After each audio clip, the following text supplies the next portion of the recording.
offline sur des appareils mobiles est un passe-temps pour de nombreuses personnes. Avec les jeux offline, vous pouvez profiter du jeu même sans internet. C'est pourquoi aujourd'hui je suis de retour avec les 10 meilleurs jeux offline pour Android et iOS et que des jeux avec une haute résolution. Avant de commencer, je vous invite à vous abonner et activer la cloche de notification car plus de 90% ne sont pas abonnés à la chaîne. Alors, vous attendez quoi? Abonnez-vous et activez la cloche de notification et surtout rejoignez-moi sur mon Instagram ZinouPlay qui s'affiche maintenant et le lien est en description. Allez, sans plus tarder, c'est parti.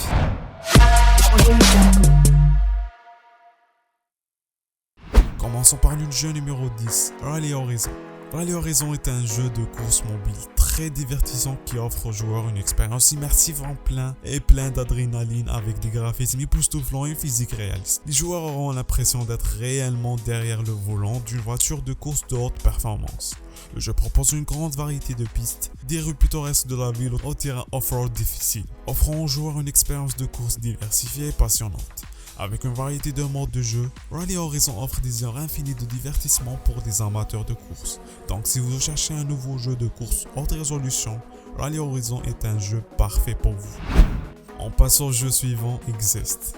Exist est un nouveau jeu d'action, vous incarnez un guerrier et vous allez devoir vous battre contre des hordes d'ennemis. Le jeu propose une vaste carte de monde ouverte où vous devez parcourir et affronter les ennemis. Le jeu offre un système de combat absolument fantastique et vous devez également affronter des boss. Actuellement, le jeu est composé d'un total de 6 chapitres, mais si vous voulez jouer au jeu complet, vous devez l'acheter. Et voilà le jeu numéro 9, Kingdom 18. Si vous cherchez un jeu qui vous procurera des vibes nostalgiques, celui-ci est fait pour vous. Il s'agit d'un jeu d'aventure solo inspiré par les lumières néantes des années 80 et vous allez incarner le leader, un jeune animateur de camp chargé de défendre sa ville et sa famille contre des attaques ennemies. Dans le jeu, vous allez parcourir la carte à vélo et rassembler vos amis. Votre mission est de découvrir la vérité derrière ces monstres et leurs motifs pour voler l'héritage de votre famille.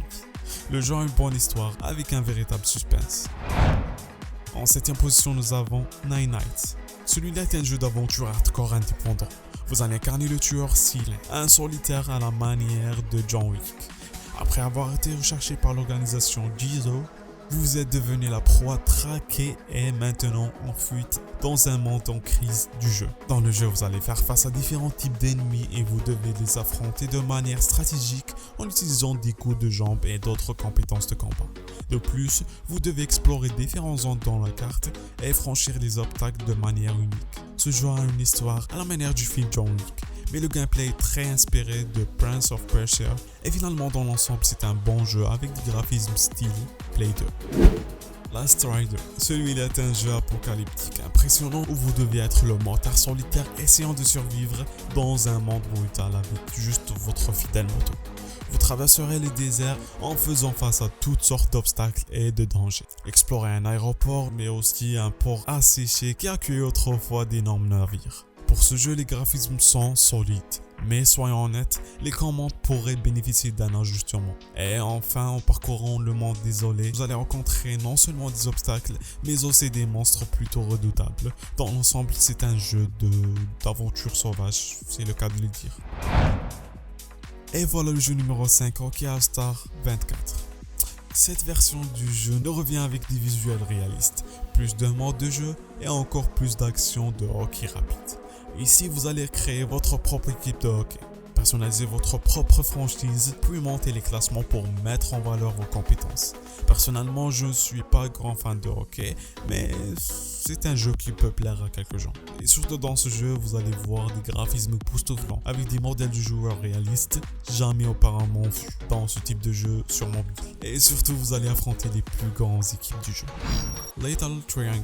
Le jeu numéro 4 est un jeu d'action d'aventure de plateforme dessiné à main. Se déroulant dans le Triangle Kingdom, les joueurs assument le rôle du petit triangle et doivent restaurer la prospérité et la tranquillité du royaume. Vous devez naviguer à travers des paysages, repousser les ennemis et secourir vos compagnons triangulaires.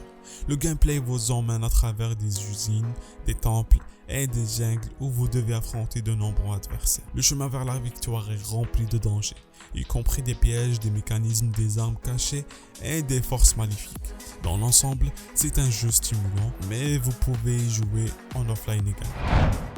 Avant de découvrir les 3 derniers jeux, juste un petit rappel, n'hésitez pas à liker cette vidéo, ça va aider beaucoup la chaîne, surtout si vous avez aimé ces jeux. Et let's go pour les 3 derniers jeux. En 3e position, nous avons Cypher 007. Il s'agit d'un tout nouveau jeu d'infiltration récemment lancé, exclusivement disponible sur Apple Arcade. Dans ce jeu, vous allez incarner le célèbre et emblématique James Bond, et votre mission consiste à traverser une série de niveaux, collecter des informations hautement classifiées, affronter des ennemis et dévoiler des secrets bien gardés. Cependant, votre objectif ultime est de mettre fin une fois pour toutes au sinistre inspecteur Blofeld. Dans l'ensemble, les graphismes et les mécanismes du jeu sont très impressionnants, mais j'aurais préféré un jeu en 3D plus que un jeu de vue de dessus. Voilà le 2e jeu, Goat Simulator 3. Qui connaît pas ce jeu? Franchement, c'est comme le grand frère fou des versions précédentes. Il conserve le côté délirant d'être une chèvre, mais augmente le niveau.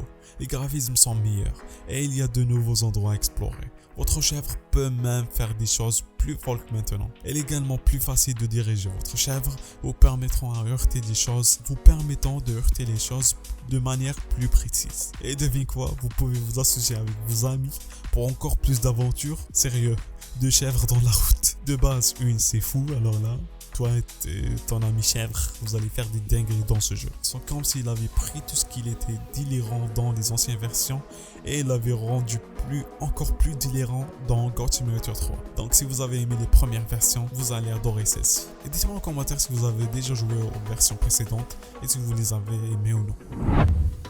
Et voilà la première position, Resident Evil Village. Ouais, vous l'entendez bien, c'est Resident Evil Village. Ouais.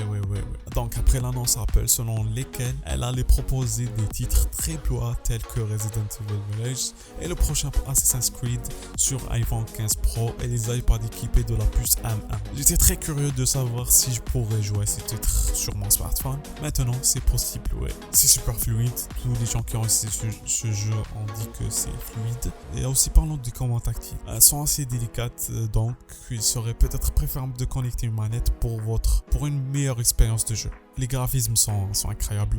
On dirait que vous jouez à une console. C'est franchement trop beau. Et vous pouvez même essayer la version démo gratuitement. Si vous avez le dernier iPhone 15 ou un iPad avec une puce à main, dites-nous vous en pensez quoi du jeu en commentaire. Ça m'intéresse beaucoup de voir vos avis. Et voilà, c'est la fin malheureusement de cette vidéo. Je vous ai présenté des meilleurs jeux offline de haute résolution. Faites-moi savoir dans les commentaires quel est votre jeu préféré. Et si vous avez trouvé cette vidéo utile, comme si vous avez découvert de nouveaux jeux ou non, ça m'intéresse aussi. N'oubliez pas de mettre un pouce en l'air, c'est très important, ça va aider beaucoup la chaîne. Vous n'imaginez même pas, alors let's go, mettez le like. Et bien sûr, abonnez-vous à la chaîne Xenoplay. C'est aussi, ça fait plaisir, rejoignez la famille.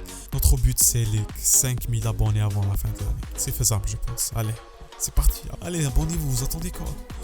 Et voilà, je vous remercie d'avoir regardé cette vidéo jusqu'à la fin. Si vous êtes encore présent à cet instant-là, juste laissez un cœur bleu, disons ça, ouais. Laissez un cœur bleu en commentaire.